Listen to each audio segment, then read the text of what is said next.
নমস্কার বন্ধুরা, আমি মল্লিকাস কুকিং কিচেনে আপনাদের সকলকে স্বাগত জানাই। প্রতিদিনের মতো আজকেও একটা রেসিপি নিয়ে চলে এসেছি। দুর্দান্ত স্বাদে একটা রেসিপি। এই গরমে এই একবারে অল্প মশলায় এই রেসিপিটা খেতে কিন্তু দুর্দান্ত। কাঁচা টমেটো দিয়ে পুকুরের রুই মাছের পাতলা ঝোল, এই রেসিপিটা আমি আজকে আপনাদের সঙ্গে শেয়ার করব। তো এর জন্য আমি এখানে পুকুরের রুই মাছ নিয়ে নিয়েছি, একেবারে পরিষ্কার করে ধুয়ে নিয়ে নিয়েছি। এখন এই মাছটার মধ্যে আমি পরিমাণ মতো লবণ আর পরিমাণ মতো হলুদ গুঁড়ো দিয়ে মাছটাকে আমি ভালো করে একটু মেখে নেব। আর মেখে নেওয়ার পরে 5 মিনিটের জন্য আমি একটু রেস্টে রেখে দেব। মাছ আমার মাখা হয়ে গেল, এখন আমি 5 মিনিটের জন্য রেস্টে রেখে দিলাম।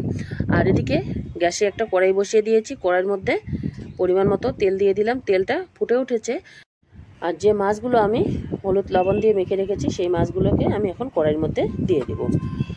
দিয়ে দেওয়ার পরে একেবারে হালকাভাবে আমি ভেজে নেব মাছগুলোকে। পুকুরের মাছ এমনিতেই অনেকটাই স্বাদ, এর জন্য বেশি ভাজা যাবে না, একেবারে হালকা ভেজে নিতে হবে। 4 থেকে 5 মিনিট সময় ধরে ভাজলেই হয়ে যাবে।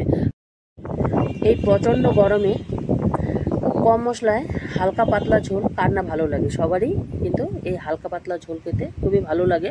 আর এটা স্বাস্থ্যের পক্ষে খুবই একটা উপকারী, একেবারে খুব কম মশলায়। তো মাছগুলো আমার ভাজা হয়ে গেল, আর একবারে লাল করে ভাজি নেই। এখন একটা প্লেটের মধ্যে আমি নামিয়ে নিলাম। আর নামিয়ে নেওয়ার পরে ওই কড়াইয়ের মধ্যে আরেকটু পরিমাণে আমি তেল দিয়ে দিলাম। তেল দিয়ে দেওয়ার পরে একটা আমি আলু কেটে নিয়েছি, সেই আলুটাকে এখন একটু ভেজে নেব। 2 থেকে 3 মিনিট সময় ধরে ভাজলেই আলুটা ভাজা আমার হয়ে যাবে। তো আলুটাকে আমি দিয়ে দিলাম, আর এখন একটু নেড়ে চেড়ে নিচ্ছি। আলু আমার ভাজা হয়ে গেল, আলুটাকেও একটা প্লেটের মধ্যে নামিয়ে নিলাম। আর ওই তেলের মধ্যেই ফোড়নের জন্য আমি একটু গোটা জিরে দিয়ে দিলাম। আর একটা পেঁয়াজ আমি পেস্ট করে নিয়েছি, সেই পেঁয়াজ পেস্টটা আমি দিয়ে দিলাম। একেবারে হালকা মশলা, এখানে বেশি পরিমাণে মশলা আমি দিব না। পেঁয়াজটা দেওয়ার পরে সামান্য পরিমাণে কাঁচা লঙ্কা, আদা, রসুন বাটা আমি দিয়ে দিলাম 1 চামচ মতো। দিয়ে দেওয়ার পরে আবারও আমি ভালো করে একটু নেড়ে চেড়ে নিচ্ছি। যতক্ষণ না পর্যন্ত মশলা থেকে তেল ছেড়ে দিবে ততক্ষণ পর্যন্ত আমি হালকা আছে মশলাটাকে নেড়ে চেড়ে নিব। আর এদিকে একটা কাঁচা টমেটো আমি পেস্ট করে নিয়েছি, সেই কাঁচা টমেটোর পেস্টটাও আমি এখানে দিয়ে দিলাম। আর দিয়ে দেওয়ার পরে বাকি মশলাগুলো এখানে আমি এখন দিয়ে দেবো এক এক করে। তো সামান্য পরিমাণে একদম ছোট্ট চামচে 1/2 চামচ মতো জিরে গুঁড়ো দিলাম, আর 1/2 চামচ মতো লঙ্কা গুঁড়ো দিয়ে দিলাম, পরিমাণ মতো হলুদ গুঁড়ো দিয়ে দিলাম, আর স্বাদ মতো লবণ দিয়ে দিলাম। দিয়ে দেওয়ার পরে আমি আবারও একটু নেড়ে চেড়ে নেব। আর এখানে মশলাটাকে কিন্তু ভালো করে কষিয়ে নিতে হবে। আর মশলা কষানোর উপরেই কিন্তু যে কোনো তরকারি বা সবজির স্বাদটা কিন্তু বেড়ে যায়। তো মশলা থেকে আমার তেল ছেড়ে দিয়েছে। আর একটা কাঁচা টমেটো আমি পেস্ট করে রেখেছি, আর একটা কাঁচা টমেটো আমি গোটা গোটা কেটে নিয়েছি, সেই কাঁচা টমেটোটাকে আমি দিয়ে দিলাম। দিয়ে দেওয়ার পরে আবারও একটু হালকা হাতে আমি নেড়ে চেড়ে নিচ্ছি। আর নেড়ে চেড়ে নেওয়ার পরে যে আলুগুলো আমি ভেজে রেখেছি সেই আলুগুলো দিয়ে দিলাম। দিয়ে দেওয়ার পরে বেশিক্ষণ আমি ভাজবো না, মশলা আমার অলরেডি তেল ছেড়ে দিয়েছে। আর এখন ভাজা আমার আলুটা হয়ে গেল, মশলার সঙ্গে কষিয়ে নেওয়া হয়ে গেল। নেওয়ার পরে এখন আমি পরিমাণ মতো জল দিয়ে দেব। পাতলা ঝোল, এই কারণে জলের পরিমাণটা আমি একটু বেশি দিচ্ছি। আপনারা যদি একটু কম ঝোল খেতে চান তাহলে অবশ্যই কিন্তু একটু কম জল দিবেন।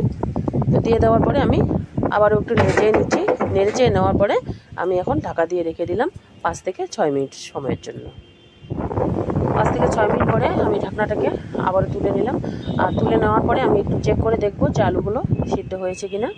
আবারও নেড়ে চেড়ে নিলাম। আর নেড়ে চেড়ে নেওয়ার পরে জলটা আমার ফুটে উঠেছে। যে মাছগুলো আমি ভেজে রেখেছি সেই মাছগুলোকে আমি এক এক করে দিয়ে দেব। সব মাছগুলো আমার ছেড়ে দেওয়া হয়ে গেল। আর মাছগুলো ছেড়ে দেওয়ার পরে আবারও একটু আমি নেড়ে চেড়ে নিচ্ছি।